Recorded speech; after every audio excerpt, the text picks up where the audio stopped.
Con la asunción de Raúl Alfonsín el 10 de diciembre de 1983, se produjo el retorno a la democracia tras 7 años de dictadura. 2 años después, comenzó el histórico juicio a las juntas, donde se condenó a los altos mandos militares.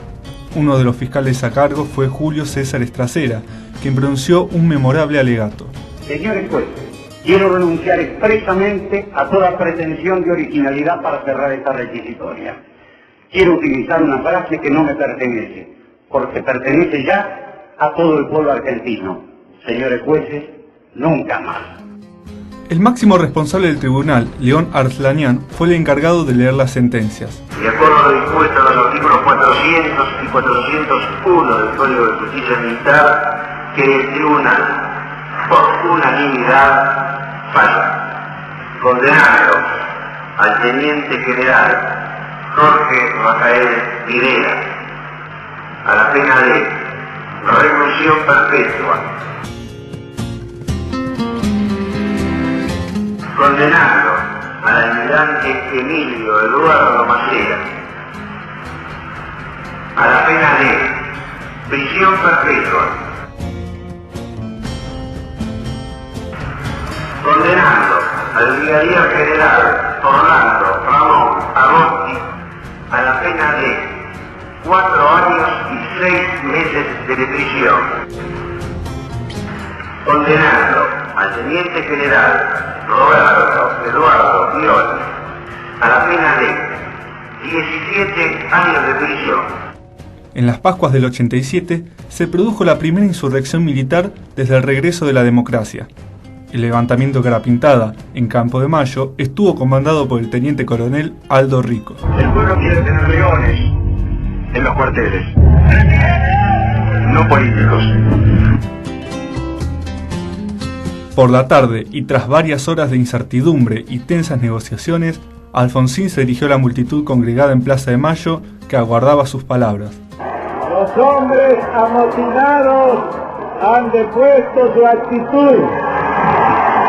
Serán detenidos y sometidos a la justicia para evitar derramamientos de sangre y instrucciones a los mandos del ejército para que no se procediera a la represión. Y hoy podemos todos dar gracias a Dios. La casa está en orden y no hay sangre. Un quiebre institucional entre las Fuerzas Armadas se produjo luego de la muerte del soldado Carrasco en marzo de 1994 en la localidad de Zapala. El caso conmovió a la opinión pública y llevó al entonces presidente Carlos Menem a tomar la determinación de suprimir el servicio militar obligatorio. Terminó la retórica demagógica y barata, hemos ido a los hechos y desde hoy en más ustedes tienen la más absoluta libertad para optar. O no se incorporan a las Fuerzas Armadas y si lo hacen, lo van a hacer como verdaderos profesionales. Sin embargo, en la actualidad existen ciertos sectores, como el que integra el ex ministro de Economía Ricardo López Murphy, que critican las consecuencias de abolir la conscripción obligatoria.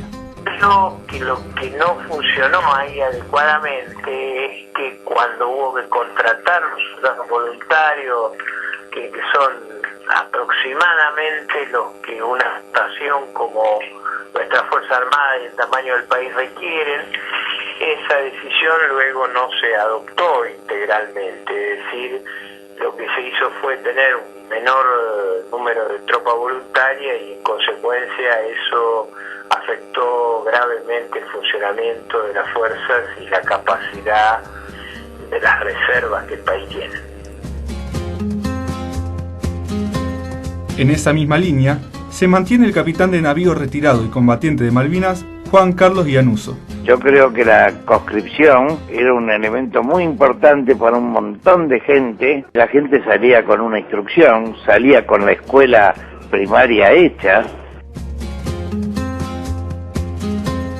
Esta posición se contrapone con la que quienes estuvieron conscriptos durante la última dictadura cívico-militar, como el caso de Ricardo Righi, actual conductor del programa de radio La Voz de los Colimes. Creemos que los ciudadanos que cumplían con el servicio militar obligatorio no solamente eran utilizados, como te decía recién, sino que además perdían la vida en muchísimos casos. De hecho, hay 200 colimbas que fueron secuestrados y desaparecidos, y creemos que eso no debería seguir ocurriendo, ¿no? Con la asunción de Néstor Kirchner en el gobierno, se produjo un cambio de paradigma dentro de la estructura de las Fuerzas Armadas. Al mismo tiempo, se produjeron las derogaciones de las leyes de punto final y obediencia debida, sancionadas por Alfonsín, y los indultos menemistas. Como presidente de la Nación Argentina, vengo a pedir perdón del Estado Nacional por la vergüenza de haber callado durante 20 años de democracia de tantas atrocidades. Y hablemos claro, no es rencor ni odio lo que nos guía y me guía, es justicia y lucha contra la impunidad. Y a los que hicieron este hecho tenebroso y macabro de tantos campos de la concentración como fue la ESMA, tienen un solo nombre: son asesinos repudiados del pueblo argentino. Durante su presidencia, se retomó el pedido de soberanía por Malvinas en distintos organismos internacionales a través de la vía diplomática. Como plantea el excombatiente Juan Carlos Cajaravil, fue el único gobierno que escuchó el reclamo de los veteranos de guerra. Para los militares éramos civiles de mierda, pendejos de mierda que por nosotros habían perdido la Malvinas. Para la sociedad éramos los milicos de mierda que por nosotros, pendejos de mierda, habían perdido la Malvinas. El que realmente impuso todo, empezó a armar las cosas, fue Kirchner, que ahí empezamos a luchar de vuelta nosotros. Hoy no estamos tan indiferentes, después de 5 años, no estamos tan indiferentes ante la sociedad y ante el gobierno. Por otro lado, el periodista Nicolás Casanseu, único corresponsal argentino durante el conflicto, considera que este tipo de medidas son actitudes demagógicas. Pura chacha, es una cortina de humo que se usó para distraer de los problemas internos que tiene el país, porque un país que carece de fuerzas armadas, nosotros en este momento no tenemos directamente fuerzas armadas, un país que está de rodillas, si protesta en los foros internacionales, es el hazmerreír del mundo. Durante la última década hubo una reorientación dentro de las Fuerzas Armadas que implicó una modificación en el rol social que éstas desempeñan. No obstante, Casanseu considera que todavía es necesario estar preparados ante un posible conflicto bélico. Mientras que todos nuestros vecinos se están armando hasta los dientes, Argentina cada vez tiene menos ejército, menos armada, menos fuerza aérea, con lo cual estamos invitando a que nos hagan la guerra, a que se queden con nuestras riquezas el día de mañana. En la misma sintonía se expresó López Murphy. El deterioro que tenemos en material militar es tan agudo que nuestros barcos se hunden en los puertos, no tenemos una fuerza aérea que vuele y por supuesto el ejército de tierra tiene sus materiales vencidos. Por eso me parece que hay en el liderazgo civil en gran medida un desconocimiento de los problemas que tenemos en el área y un riesgo enorme que afortunadamente hasta ahora hemos tenido la suerte de que no ocurra nada que requiramos utilizar el sistema de defensa. En cuanto a la ideología de las cúpulas militares, el coronel José Luis García, secretario del Centro de Militares para la Democracia Argentina y perito en el juicio de las juntas, señala una voluntad de cambio impulsada por el gobierno kirchnerista.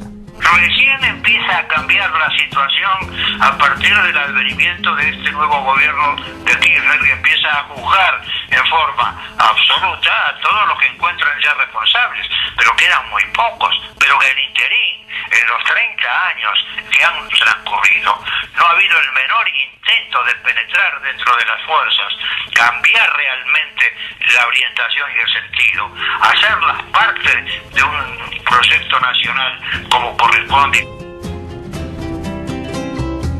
Por su parte, la presidenta Cristina Fernández de Kirchner destacó que el nuevo objetivo que deberán afrontar las Fuerzas Armadas será el de la protección de los recursos naturales. He comenzado a diseñar lo que debe constituir en este siglo XXI el rol de nuestras Fuerzas Armadas, que no puede ser algo ajeno o separado al rol de la nación. Me habrán escuchado que el gran desafío que vamos a tener durante el siglo XXI será la defensa de nuestros recursos naturales y también el desafío de incorporar definitivamente a nuestras Fuerzas Armadas a un proyecto de país.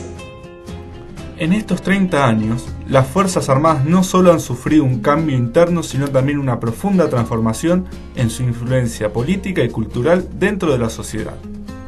A su vez, la política de derechos humanos impulsada en los últimos años permitió llegar a la justicia que, durante los primeros 20 años de democracia, no se había alcanzado completamente. Hoy, varios de los exmilitares responsables de delitos de lesa humanidad cuentan con un juicio justo y purgan condena en cárcel común.